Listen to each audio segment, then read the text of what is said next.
Welcome to the Career Studio podcast, where we boil down the noise and focus on the core concepts essential for building an energizing career you love, one that is simply an extension of who you are and how you want to live your life. Anyone can do it. It's just a matter of knowing what to focus on. Hi, guys.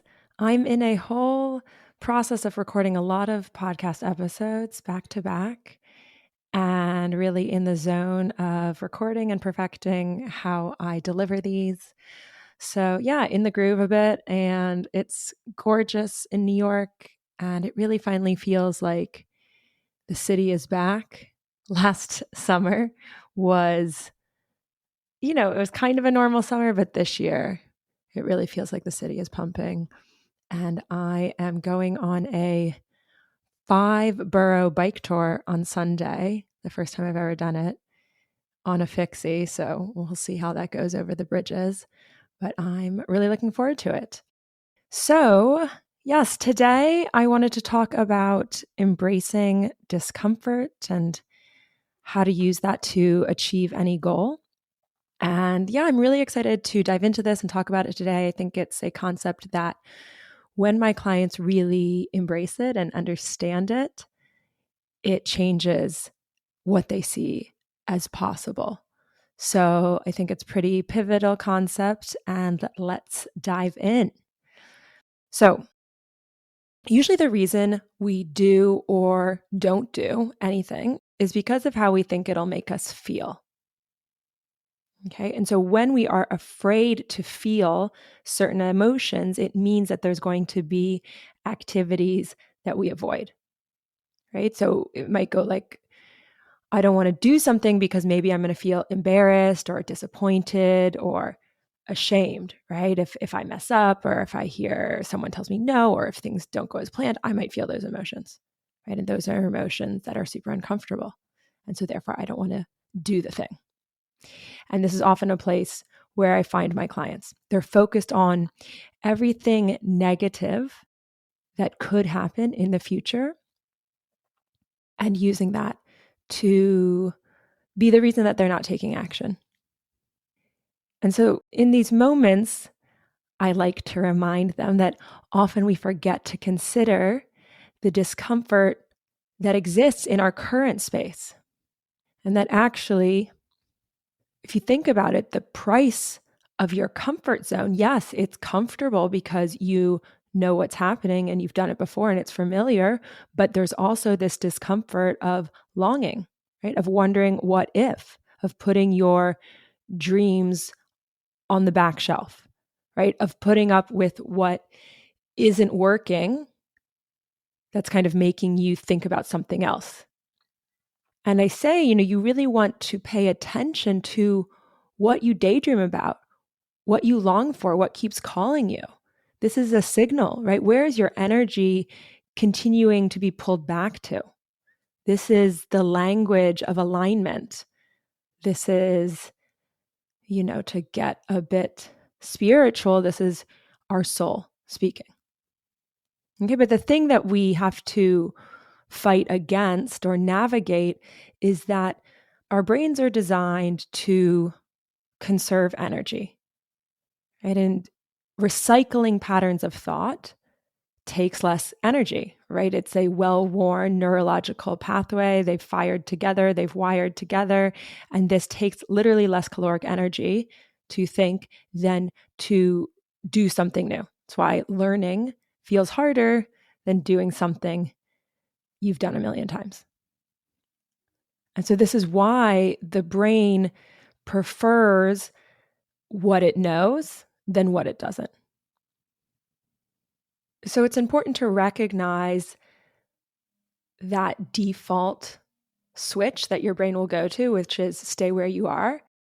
So that's the default. And in that moment, it's important to consider that both options, staying where you are or going after the thing, whatever it is going to have a mix of positive and negative or uncomfortable emotions.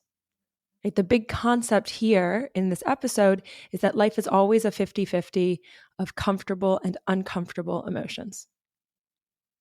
Right? So there's, on one hand, staying where you are. You have the familiarity of what you know. Even if what you know isn't comfortable, there is a comfort in knowing it, right? There's a comfort as well in just the repetition and the ease in which you can do it, even if you don't always like it, right? Because it takes less caloric energy and you know it, you know what to expect. But there's the discomfort of not going after the things you want, of putting up with the things that don't feel good. That's the 50-50 of where you are. And then you can compare that to the 50-50 of going after something new. So in this case, if you're going to go after a dream or explore something or do something you've never done before, you are going to have the discomfort of ambiguity. You're going to have to put yourself in new situations. You're going to have to learn. You're going to have to likely make mistakes and adjust and keep doing that again and again until you've figured out and achieved whatever it is you're trying to do, right? And that will require sitting in confusion, ambiguity, not knowing the answer, failing, maybe feeling embarrassed, maybe feeling disappointed, etc. However, so that's the uncomfortable emotions, right? But that is then combined with the excitement of going after your dreams, right? Of doing the damn thing, of actually saying, this is what I want, and I'm going to go out there and get it. And so the way I like to think about it is that uncomfortable feelings are the admission ticket to the things that you want in your life. They are the price you have to pay to achieve the boldest, baddest version of your life. And, not to get too cheesy, but I really want to offer that this is when you start to feel fully alive as a human, because you are signing up for the full human experience of both comfortable and uncomfortable feelings, right? You're intentionally signing up for it. You're saying, yes, I'm here for it. And why it's so motivating is because it's in service of the thing that you really want, rather than in service of just staying where you are, right? Either way, you're going to have this combination of comfort and discomfort. It might as well be in service of like something awesome. That's my perspective. Like, go for the awesome thing, because either way, you're going to have this 50-50. So you might as well throw your hat over the wall, as one of my mentors once said. Okay, so that means if we're going to go after our dreams, if we're going to try and create something new and cool and awesome, then we're going to have to embrace the uncomfortable feelings that are part of that process. Really, this is about creation, right? Rather than staying with the status quo, to create something new, which is really why I think where humans get their energy is through creation, in all forms. That is really fulfilling when humans create something, right? Think about, on the most basic fundamental terms, creating another human being, right? So I really believe that's what we are put here to do, is to create in some capacity. And creation is making something new. And inevitably, when you make something new, you're doing something you've never done before. It is inherently new. And when you do something you've never done before, you are not going to know how to do it. And when you don't know how to do something, that means there's going to be all these moments of uncomfortable emotions that come with the process of creating something new. So, if we are intentional about what we choose to feel and the feelings we are allowing, this makes the process of creation, of going after something new, easier, because we're saying, come on in, I'm here for it, right? It isn't like we're kicking and screaming and don't want to feel something. That's going to make it harder. But if we're saying, I'm here for the full spectrum of the human experience, that makes the process of creating something new easier than resisting the inevitable 50-50. So I'll give you an example, a couple examples actually, about how how this has applied to my life and how I see this playing out. So, for example, with this podcast, I knew it always wouldn't be smooth sailing, right? I was going to have to figure out how to create content. And that's something I've talked a lot about on this podcast. If you're a regular listener, how that's been not always really straightforward for me. And I kind of struggled with doing it in a way that feels authentic. It doesn't take loads of my time, that where I can come across naturally, where you can hear my personality, and I can still get across the points that I want in a compelling way. So yeah, I knew I was going to have to figure out how to create content that was easy and authentic and for me to create and compelling for my audience. Right? I was going to have to learn how to work with a producer and kind of the technicalities in the back end of running a podcast. I was going to have to figure out how to grow my audience, right? And reach more people.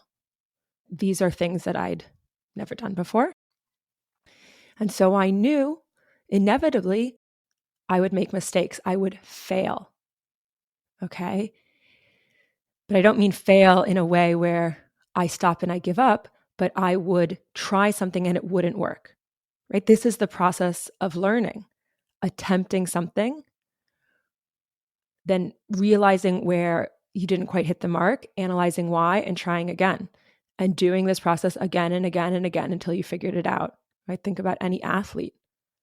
Think about studying for a test, right? Think about the flashcards, right? You go through the flashcards until you have them memorized, but the first time you go through, you don't have them memorized. So you could say you're failing each one of those times, right? That's basically what failing is. It's just trying, not achieving it, and then trying it again. There's such a stigma attached to the word failing. And so I don't really like to use it. I like to say attempting or making a mistake. There's just so much judgment and shame imbued in that word. But you don't have to see that as shameful. Right? It's just, as I said, it's a necessary part of the learning process, of the growth process. And as you're thinking about your goal, what you want to do, you have to ask yourself why. So for me, with the podcast, I knew that this was part of my long-held dream of having a podcast that supported people to create energizing careers they love. I know I like to talk. It's more fun for me than writing, right? So this always felt like the right media for me. And so, this dream, this ambition, that was exciting and validating and motivating, right? So this is part of the positive emotions that I knew I would get from the process. I knew I would learn a lot, right? And I knew I would get to go after a dream I'd had. I knew I would get to have the kind of impact I wanted. I knew that I was relatively well suited to this as a media form. So this was the positive. In the same breath, I knew I would have to feel confused as I figured stuff out. I figured out how to create content, how to write my ideas and express them in a compelling way. I knew I'd have to feel disappointment if I produced episodes that didn't come out the way I wanted or didn't get the reaction I was hoping. I knew I would have to feel vulnerable, asking people to be guests on my podcast. People could say yes, people could say no, or never respond. And that's happened. Right at the moment, I'm figuring out how I can get more people onto my podcast who have created the types of careers and lives that I help people to create. And I have a great list of people that I'm excited to work with this year. But there's been some people that I really want to come on the podcast who haven't responded or who've just blanked me. So, that's been vulnerable, but that's what I signed up for. And I knew that going through this process of figuring stuff out and iterating and improving and feeling disappointed and feeling excited and learning how to be creative on a regular basis in this format, this would grow me as a person, right? I knew I would be a different person when I reached my goals around the podcast. So I'm still working towards my original goals, but I am definitely a different person than I was 9 months ago when I started this podcast. I've grown into someone who records 2 podcasts a month and is proud of what she puts out. So basically, what I've done here is first, I believed it was possible for me to have a successful podcast, even if I didn't know how. And I believed I was excited about it. I focused on the things that motivated me and how I would feel as someone who has a podcast. And then next, I committed to the full experience of highs and lows that come with creation. And I committed to staying the course even when things got bumpy, right? Even when things didn't go as planned. I saw that as part of the process, and I committed to getting creative and figuring it out in service of the goal that I was excited about. It's a very similar experience on a kind of a larger scale with the coaching business that I have. 6 years ago, I decided I wanted to become a coach. I fell in love with the process of coaching. I knew that it was right for me. And I really dreamed of every day waking up and just getting to coach people all day. That felt so fun, felt so natural. I was like, that would be so cool to just make my money coaching people every day, where I just wake up and I have 6 people to have conversations with. That felt so much more energizing to me than all of the marketing work I was doing at the time. And I had no idea how to get there. I didn't know what it would look like. I didn't know I would have my own business. All I knew is that that felt warm and exciting. And then so I believed it was possible for me, even though I didn't know how I was going to get there. And then I committed myself to figuring it out. And I opened myself up to feeling all the feelings that come from the messy process of creation, the good feelings and the bad feelings, or the uncomfortable feelings. And I think this is an important nuance. I was actually talking to a client about this today. We don't always know exactly how it's going to look, right? With the podcast, that's pretty cut and dry. But with the business, with coaching business, and with kind of career transitions in general, often we don't know exactly how it's going to look. And this makes people feel uncomfortable. People are uncomfortable with the ambiguity. And this is one of the uncomfortable emotions we have to allow for if we're going to achieve our goals, is ambiguity. And what you want to anchor yourself on is the energy you get from whatever idea it is, the excitement you get, the curiosity, the interest, the feeling of fun, the feeling of lightness, the warmth, whatever it is for you around an idea. And it might just be a sketch of an idea or a sector, or, it won't be fully formed, because the only way it's going to be fully formed with all of the details filled in is for you to take all of the steps. It's never going to be fully formed at the beginning. So when you're going after a new goal, you want to pay attention to what feels energizing, and you don't need to necessarily understand why. You don't need to know all the details, but you want to follow what feels energizing and hold the ambiguity. Be okay with the ambiguity, the discomfort of kind of confusion of what do all the details look like? I'm not sure yet. Hold that at the same time as you hold the excitement around the nascent idea. So this is what I did around coaching. I started making steps, one step at a time, learning from it, going towards what felt right in the moment, learning, and then once I had enough clarity to take another step, taking another step. And then in that another step, sketching out what came next, right? And learning and failing along the way, and following the whole time what felt the most exciting and interesting and fun. And now I am the person who has created a successful coaching business completely on my own terms. I am able to support myself as a single person in New York City on ideas that I've developed myself. I mean, it's one of the most energizing and empowering realizations is to have, not that you need to create a business on your own terms, but really, if you're an entrepreneur, if you're considering kind of going into coaching, I have a bunch of clients in that space. It's really motivating. And that's changed me as a person, right? Having an idea, not knowing how it's going to come together, but figuring it out over 6 years and embracing all of the excitement and discomfort that comes with that process, right? It really makes me feel alive. Like I said at the beginning, because I'm going after the boldest, most awesome version of my life that I can think of. And I'm saying the price of that is being willing to feel anything, right? The price is every day I have to feel uncomfortable, or I'm going to feel a mix of comfort and discomfort, but at least it's on my own terms. It's in service of what I want, exactly what I want. Like maybe just a sidebar, I'll give you some examples of like how I failed along the way in terms of creating this coaching business. You know, when I started, I wasn't nearly as effective as I am now.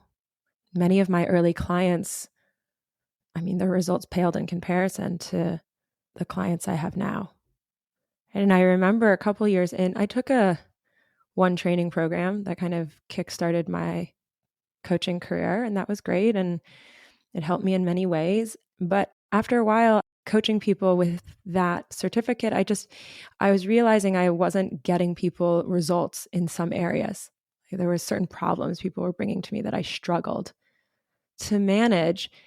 And so I got another certification that I thought would help me. And that has really transformed my business. And so I give that example just to show you that I started with something. It was the best decision at the time. And then after a few years, I realized, you know, it's not as working as well as I thought it would. And I had to get a new certification in a different capacity that helped me round me out, let's say, as a coach. And so that's an example of quote unquote failing, or kind of making a mistake or reaching a roadblock and having to figure out how to fix it. You know, more tactically, I've had ideas for webinars, I've promoted them, and then, you know, 2 people attended. I've written social posts and like 0 people liked them, right? I've given talks that I didn't think were very compelling, right? Or I got feedback that they weren't as good as they could have been, right? So all of that. But I had to have those experiences, which were uncomfortable, in order to iterate and improve. Then I stayed committed to creating a successful coaching business, which helped me navigate the moments of transition, the roadblocks. And I just opened myself up to saying, this is the price of going after my goal. And I think this is also an important point that I haven't really mentioned. All these uncomfortable feelings will be temporary, right? They're going to teach me something. I'm going to have to grow because of it. And I'm going to be a different person on the other side, right? This is what it's about. This is what life is. Going for your dreams, putting yourself out there, embracing the discomfort that comes with that, and not making that mean anything about you or your capacity to get what you want, but rather just seeing it as a necessary part of getting where you want to go, seeing it as a part of the contract of being a human being on this planet. And realizing that when you intentionally embrace the discomfort that comes with growth and do it on your terms, that actually the worst thing that can happen is a feeling. Right? That's the worst that can happen, is a feeling, right? So 3 people attended my webinar.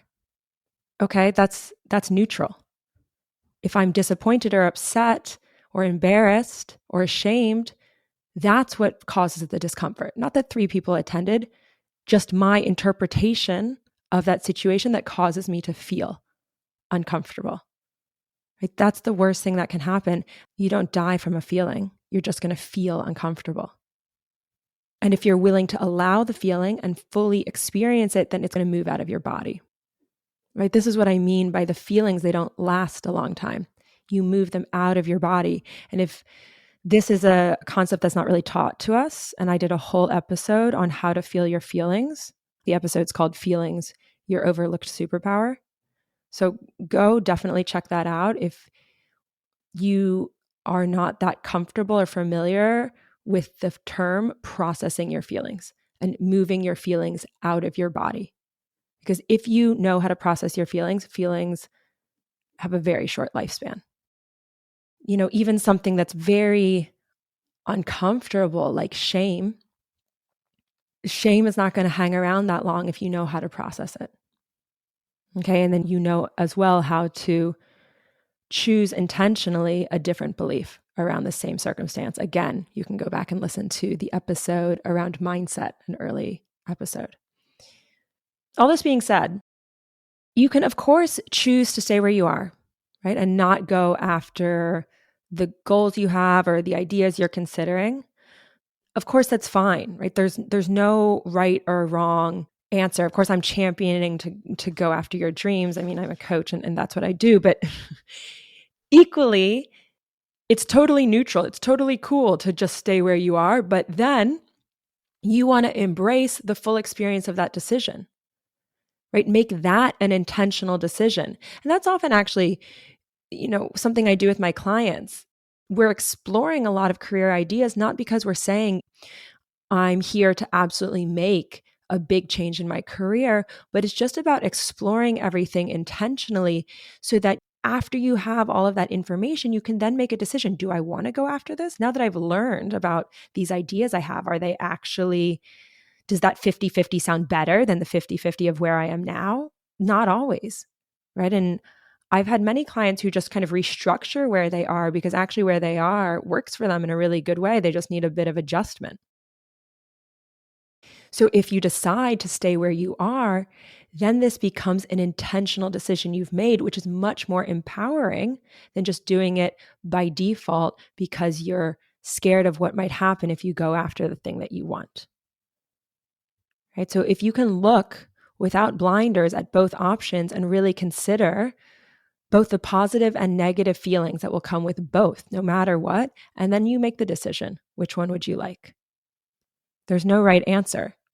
It's just make sure you know that both have this 50-50 of comfort and discomfort.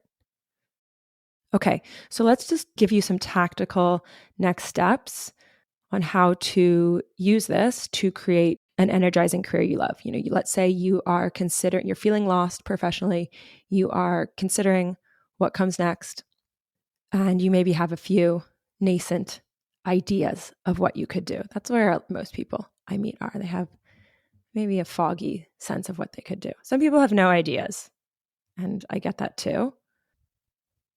But we're going to assume for the purposes of this episode that you have some. And the thing is, actually, I'll say here, most people do have some ideas. They're just not giving them airtime, or they think they need more research, or they think that they're not possible. Most people have a bit of an inkling of things that they think would be cool to do that aren't the thing that they're doing now. So, okay, step one, write out whatever ideas you have for your professional evolution. Okay, and then for each idea, do a free write. This is step two. Do a free write about how you feel about exploring that idea.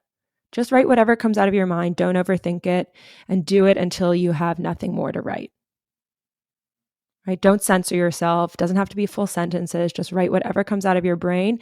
And this process is going to pull out your fears and insecurities. It's going to identify what you're feeling about this idea. Step three, do a separate free write about how it would feel to actually create whatever it is that's behind that idea.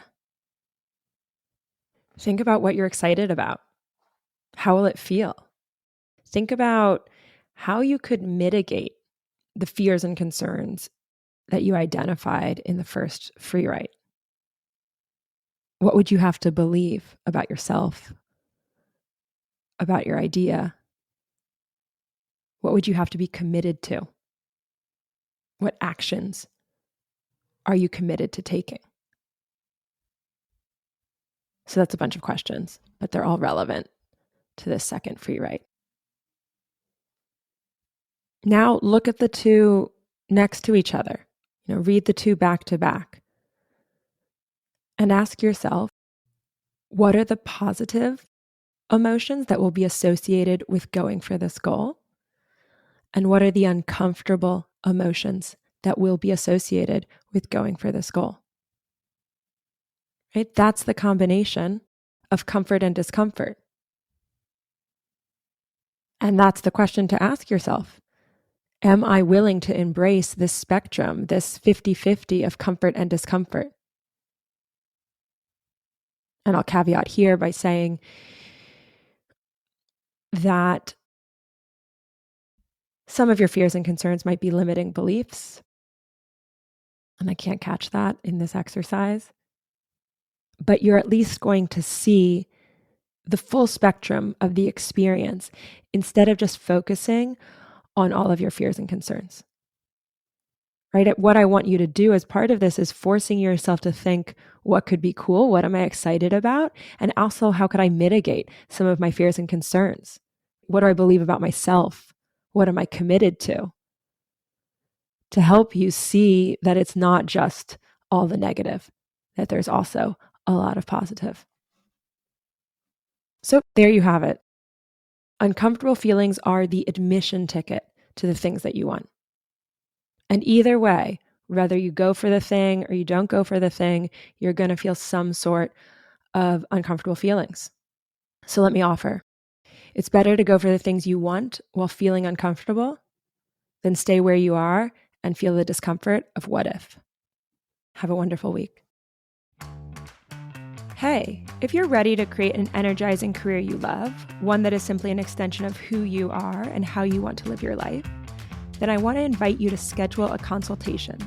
We'll get to the bottom of what's going on for you and exactly where you need to focus to bring your career and life into alignment. It's free. Just head on over to thecareer.studio/schedule to find a time that works for you. Or if you're enjoying and getting value from these episodes, I'd love you to leave a short review on whatever podcast app you use. This helps other people like you find and get value from the podcast too.